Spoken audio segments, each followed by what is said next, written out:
গৌতম চক্রবর্তী, আর এনার সদস্য সচিব ছিলেন গৌতম মিত্র।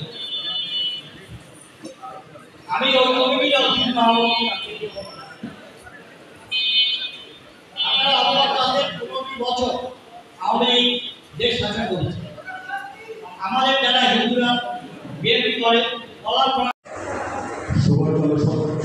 সুভাষ সরকার বন্ধু বিজেপি সাধারণ সম্পাদক উপস্থিত আছে বাবু উজ্জ্বল রায় গুরু বিভাগীয় সহসাধারণ সম্পাদক, উপস্থিত আছে বাবু মন্টুচন্দ্র বৈদ্য আহ্বায়ক বরিশাল জেলা, উপস্থিত আছে বাবু কলিস রায় সদস্য সচিব বরিশাল জেলা, উপস্থিত আছে বাংলাদেশ জাতীয়তাবাদী দল বালিকা থানা শাখার